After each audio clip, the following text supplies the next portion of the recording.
Congresswoman Kim Schrier represents Washington's 8th Congressional District. Prior to being elected to Congress in November of 2018, she spent her career as a pediatrician in Issaquah, Washington, working with children and helping families navigate the healthcare system. Thank you, Congresswoman, for being here. We're so happy to have you. We know as the first pediatrician here in Congress, you bring a critical voice to issues related to healthcare. And through your own experience as a patient living with type 1 diabetes, you understand the very real fear of healthcare costs and access for people living with pre-existing conditions. And as a physician who worked in a broken healthcare system, I know you understand what changes need to be made to make it work better for both patients and providers. We couldn't be more thrilled to have you here today. So thank you for making the time to be with us. Oh, it's a pleasure. Thank you for having me. It's truly, truly our pleasure. And before we dive into any hard-hitting questions, I just wanted to start with this one. This has been a really challenging time in our country, in Congress, in the world, obviously with the pandemic and lots of changes. Even today, we're hearing out of Washington, changes on the horizon to come, including retiring of a Supreme Court justice. So I just wanted to check in with you. How are you in this moment? Oh, you're so sweet to ask. Well, I'll tell you, there's this mix, right? I think that especially as a doctor, I look at how divided our country is regarding something as simple as managing COVID, wearing masks. And I find that both frustrating and heartbreaking. There have been so many unnecessary hospitalizations and deaths. And this is one of those, we should be uniting as a country against the virus instead of dividing. But then I have to tell you on a positive note, you just heard so many of my colleagues. This is the group of people I get to work with in Washington, D.C. to move the ball forward, to get healthcare access out there, to have equitable access. And so that is the North Star. And that is what energizes me along with your advocacy. It energizes me too. It's an extraordinary group of colleagues you get to work with. So thank you for being one of them. Let's talk for a moment about your life before you came to Congress. So as we mentioned, you're the first pediatrician. I can't believe that, but the very first pediatrician ever to serve in Congress. So you have a pretty unique background from many of your fellow representatives. I just wanted to hear from you kind of how you think that's shaped your priorities or your overall viewpoint of what government can and should do to help families. Well, first of all, I think the reason is that you don't see a ton of pediatricians in Congress is that we tend to be pretty happy in our careers and we love working with children and families. And so, being a member of Congress in some ways is like being a pediatrician, but on a bigger scale. And I'm not talking about teaching my fellow members that they can't always get their way and they have to play nicely in the sandbox. I'm really talking about,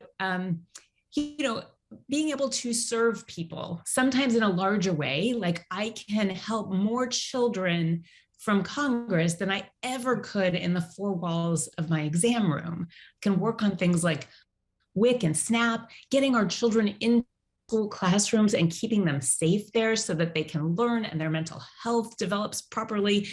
And I can also, I think, reassure a lot of parents out there who are worried about the resiliency of our children and how they will bounce back from what 2 years of real difficulty for a lot of families.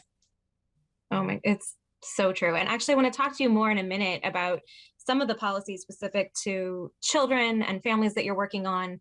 But wanted to start here too, so much of the conversation around healthcare in the past several months in DC, basically all of my conversation daily, and I'm sure a lot of yours, has centered around Build Back Better, which is an extremely important bill. And we're definitely going to talk more about it. But we know Congress has also done a lot more than that. So you've been in Congress 3 years now, including this last year where there was a lot happening that maybe we've already forgotten about. Memories can be short. But did you want to, flag anything from the last 3 years, your first 3 years in Congress that you're really proud of so far?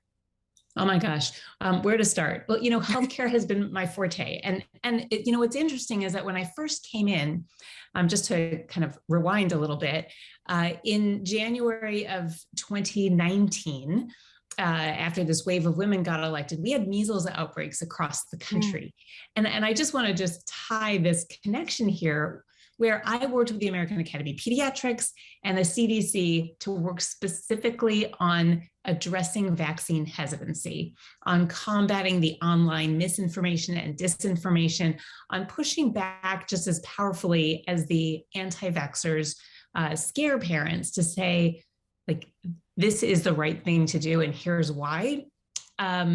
And I see how that has gotten more legs and even more importance now in the context of COVID. So that is one of the areas where I'm proud to have worked and where I'm proud now to be a voice out there, listening to parents, listening to people who are worried, and being able to hear and answer in a very respectful way, just the way I've been doing in clinic for the past 20 years. And so, so that's one. Another has been to work with my colleagues, Republican doctors, to increase access to vaccinations, to make sure that people on Medicare can have access to new cutting edge therapies for 4 years while things get sorted out, to make sure that we take care of our providers who have had such a rough time over these past several years. So those are some of the ways.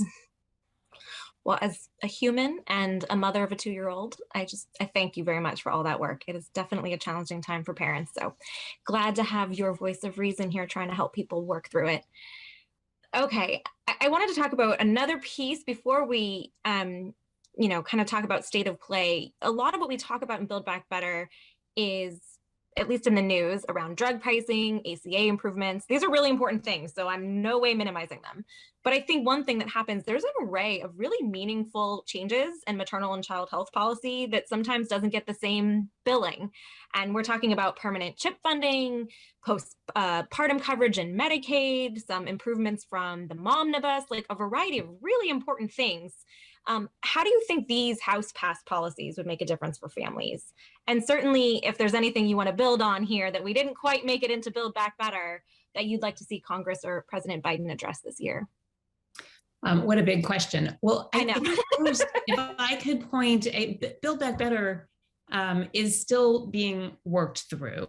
And so hopefully, like you heard from my colleagues, we need to address the high cost of prescription drugs.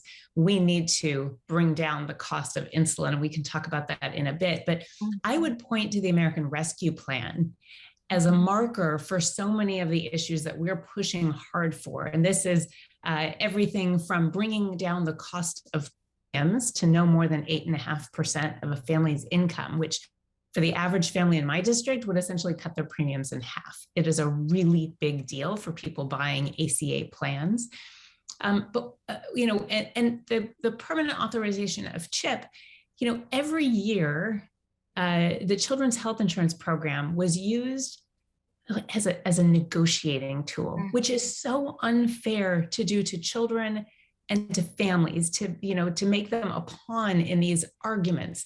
So to have permanent funding and authorization for CHIP, that gives a sigh of relief to all the families out there who are depending on CHIP for coverage. And if I could just touch on one other thing that you mentioned, which was, and it probably flew by pretty quickly when everybody heard, the idea that we now cover moms for a year postpartum on Medicaid. Half of pregnancies and deliveries in this country are covered by Medicaid. And we know that first year is a dangerous year for the moms and can be and is an incredibly impactful, important time for the developing brain and emotional connection with a baby. And so having that year of coverage to screen for and address things like postpartum depression, postpartum anxiety, if there are issues with drug use, with opiates, one of the ways, this is a terrible thing, but one of the ways that women who are postpartum can die from an overdose is to be not using during the pregnancy, then go back and take whatever amount they took before, and that is now a lethal dose. And these are just some of the realities on the ground that we need to address, and having that 1 year of coverage, whether that is for those reasons, pregnancy spacing, not smoking, you name it, it is critical for the mothers and for the babies. Your professional experience has clearly really served you well as a member of Congress. I also want to talk a little bit about your personal experience. You know, listening to you talk, I struggled with postpartum depression. I don't know what I would have done if I didn't have access to care. So many of us are motivated to do this work because we have been there, because we know what it feels like, and we know what it would have been if we didn't have the help we had. And you've talked in terms of your personal experience, you know, openly about being a person living with type 1 diabetes, and how that helps you understand other health advocates who face real fear of healthcare costs and health access concerns. So I just, you know, thought maybe I'd give you a space with our advocates to share any words of wisdom you have. You know, people are fighting to make their voices heard. Do you have any tips for how to get those messages across with your fellow members of Congress, maybe some of whom are not as well versed in some of these issues as you are? Well, you know, what family doesn't have somebody with a pre-existing condition, right? I mean, mine happens to be type 1 diabetes. I'm very open talking about it because I think that, you know, my experience in the world, you know, starting at age 16 with type 1 diabetes and living with that for, I can't do the quick math, but over 35 years at this point. Probably 20 years, yeah.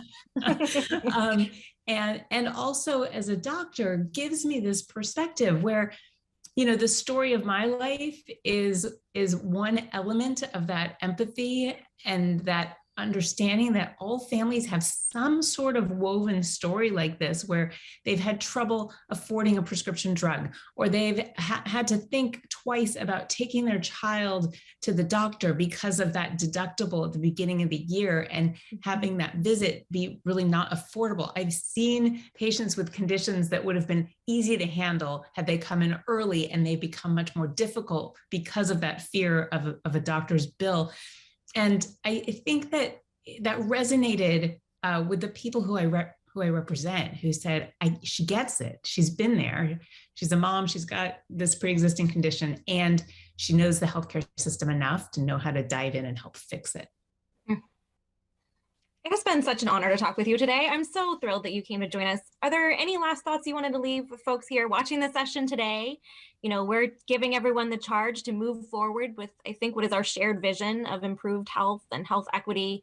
Just any thoughts you want to leave them with as they go out and do this hard work in the weeks and months ahead? Sure. Well, first, let me thank you for your advocacy. You know, again, I was asked recently in an interview, hey, you ran as a doctor, and healthcare at that time was kind of the issue of the day. Is healthcare still an issue? And I just thought, are you kidding? Like, have you talked to any family anywhere out there who goes and fills a prescription once a month, or takes their child to the doctor, or worries about their elderly parent? Healthcare is one of those kitchen table issues. And so I first just want to say thank you for being advocates, for keeping this top of mind, for reminding members of Congress that this is still something that matters every single day for you. And as you talk with us, I just told you about how I told my story, right? What it's like to see the price of your insulin go from $40 a bottle up to over $300 a bottle for the same stuff, same and no difference. That if you share your stories, whether it's about you or a family member, at the end of the day, we members of Congress talk with a lot of people, but it's those stories, it's the personal narratives that stick with us. They stick in our hearts and our brains, and they propel us forward. So thank you for your advocacy, and that's how I would proceed. Thank you so much. I really can't thank you enough for joining us, and really for everything you do every day to fight for the health of your constituents in Washington and really all of us across the country. So I hope that you stay healthy, you stay well, and just remember, we are here and we've got your back.